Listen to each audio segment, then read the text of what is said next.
Webambeki. Webambeki. Ayikho lento oyikhulumayo. Lento oyikhulumayo Bambeki ayikho lento oyikhulumayo.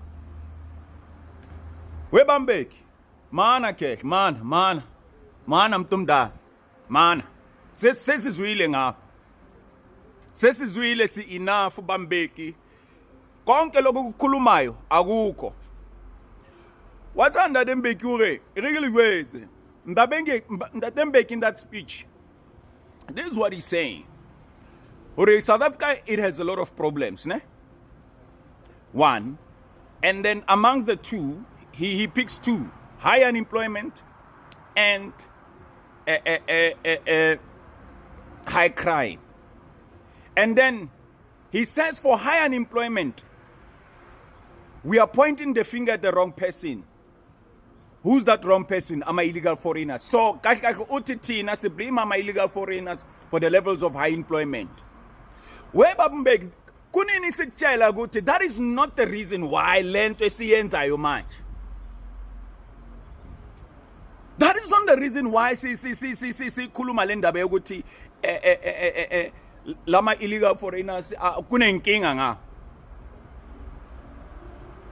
Into yethu enkulu kakhulu Bambeki, it is national security yethu. Yes, ama employment has been affected. Hayi kangaka kodwa nayo ikhona employment, iphathi employment ukuthi ku-employ laba abantu bokufika and kuma vacancies, right? Kuma vacancies angekho. Kuma vacancies, you know, not special skills. That is also part of it. But kakulu Bambeki, how many times must we tell you that in Mbeki? And then look, Mbeki ha so. Ukaka graph are between around 2009, 2008, 2009. He was still president by then, by the way. Are the graph ya employment in the economy was not employment, ya economy was going up. Mbeki, right?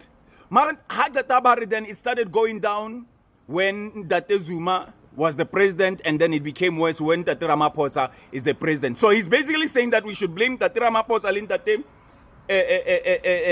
and Date Zuma for the influx and for the problems that we are having of high unemployment. Mare crime high address because what Siba Anken Date Mbeki hore. Tabayore hubele high crime in this country. These illegal foreigners are part and parcel of that. Mara high address yen in his speech. High address. Who address a fella in a high unemployment? He sort of what's a kakatsla yabu you know, in a snakish way. You know, in a snakish way, he sort of leaves out the crime one and then what address in a yant. Yeah, high unemployment. And then no, we cannot say high unemployment is caused by these illegal foreigners. And that's not what we are saying. We are saying the country is under siege and it's being invaded because borders are not secured and because government has allowed people to come into our country illegally. And Yena is the fundamental founder of that mess. Nonsense na ikaleka yena Mbeki. Ekadleka yena Mbeki ntwena ya go sakwa le dibone ekadleka yena o iketsa skon pampiri Mbeki we khahla ngicela ukuthi ungakhulumi ngale ndaba ngoba wowe ifounder ya illegal immigration ukuthi laba abantu bezela. And then he says the reason ukuthi no, we cannot stop ama foreigners ukuzala, ama Africans ukuzala. Mbeki, how many times must we tell you that it's not that we don't want Africans to come into our country or any foreigner. Into esiqelayo babeki, into esiqelayo khehla, ngicela ukuthi ulalele ngoba wena unenkani wena baba, unenkani wena. Ngicela ukuthi usilalele thina eSouth African. Sikhuluma njalo ukuthi into esiqelayo kuwe or into esiqela ku government ukuthi sicela ukuthi laba abantu mabafika la bangene ngomthetho baba verifyiwe and kungangeni wonke la and lento lama system esiwakhalelayo manje ubomela ukuthi wena Bambeki oqala when you became the president at that time after uMandela you were supposed to make sure ukuthi those systems are in place. Uzokhuluma umphetho la ubaba Mbeki yazi yankasula lokhe Ndatembeki Rina fuki di speech nyana tse tsa hao tsena tse iketsang skon pampiri o blame Ramaphosa and no go blame Lentho ke mang Ntate Zuma whereas ntho tsena these structures these fundamental structures these institutional structures tse re na leng tsona ona jwale they are your concept. It is all your brainchild. Government, the way it operates now, in all respect, it's all your brainchild and your colleagues at that particular point in time.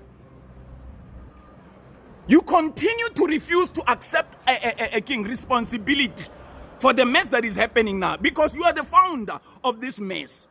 Hence, you come up with that one-liner graph of showing that the economy was growing. You don't talk about it. During your tenure, also crime began to go up. During your tenure, also we had problems. See, no, these cities began to dilapidate because of the influx of illegal foreigners in our country. You don't address that. You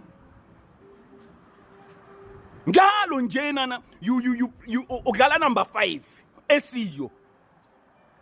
That then make you are culpable. You are responsible, Luena, as a president for the mess that we are in.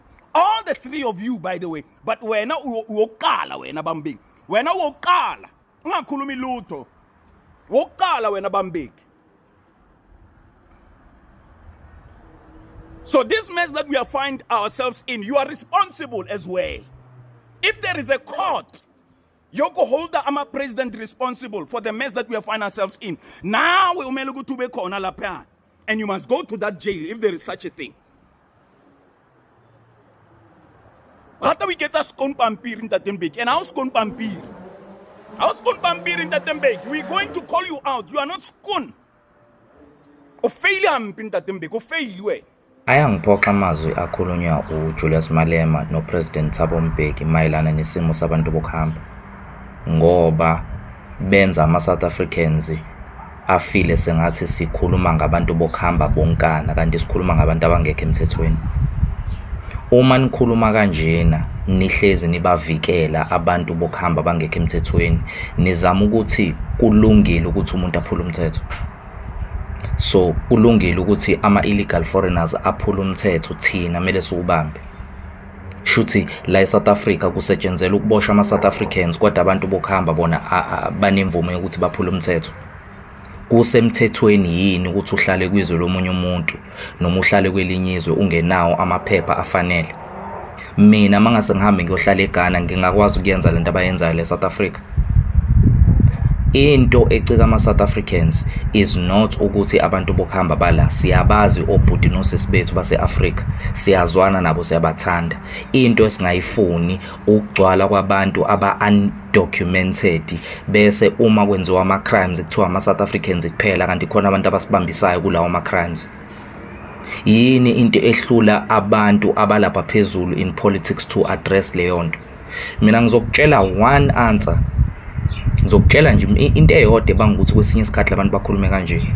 Kulolo ukuthi ukhulume kanjena uma uhlala kumuzi ocomfortable. Une security, unama bodyguard, uhlezi escortwa kwindawo la uhamba khona. You are not living on the ground. Ngeke ukhulume kanjena Julius Malema, ngeke ukhulume kanje President Thabo Mbeki uma kuthiwa uhlala elokishini. Uhola 4,000 a month. And ubuka ilokishi lakho lishintsha selifana njenge Little Lagos, Little Malawi, Little Mozambique. Angeke uzukuthande lokho. But if you are living in the suburbs and uyaphuma uzoshaya ama speeches akho uzokhuluma nepress because unama connections namanye ama African countries, kulolo ukuthi ukhulume kanjalo. So I'm saying awube nesibindi sokuaddressa ama-issues appointa out ama-South Africans uye ku-conflate izinto uloku ukhuluma sengathi abantu base-South Africa bakhuluma against abantu abaphuma kwamanye amazwe. Abakazi nje basho njalo abantu base-South Africa. Abantu base-South Africa bakhala ngabantu abangekho documented, abantu abazobangisa ukushisa le-South Africa befika bezoflooda ama-markets ethu bezocompete for scarce skills.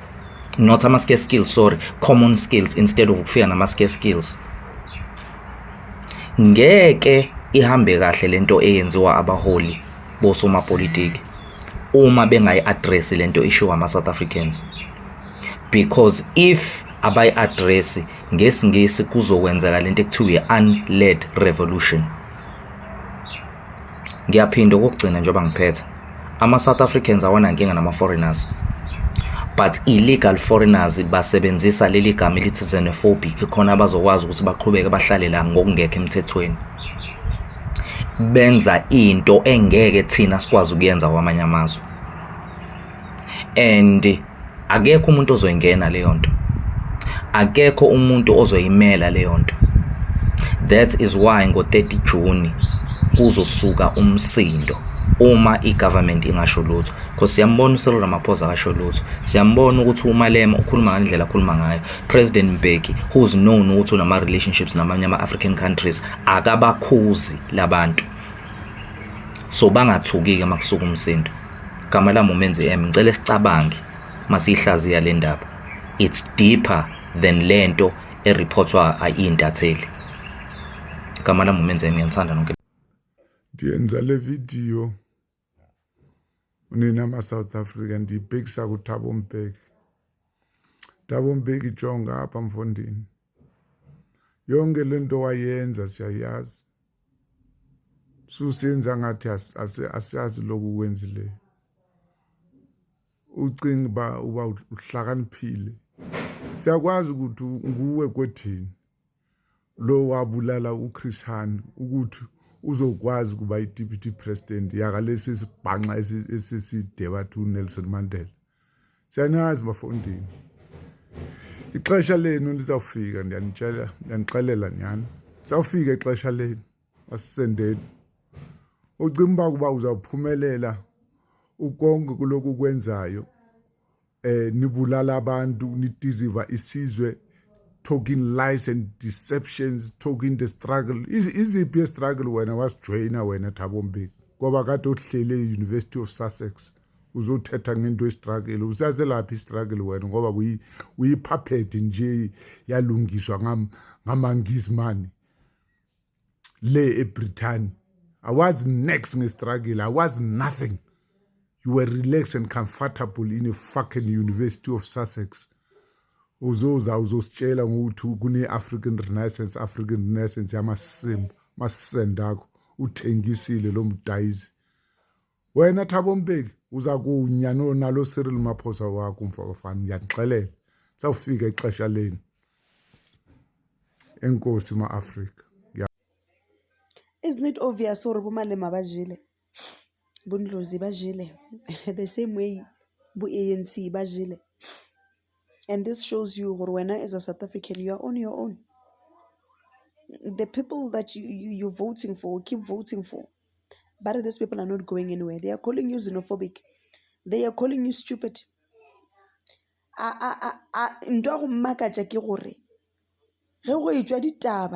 South African children were kidnapped by Nigerians, forced into prostitution, baba feeder the drugs. None of these people are coming out and speaking against such things. Your presidents are nowhere to be found. Your ministers are nowhere to be found. I understand.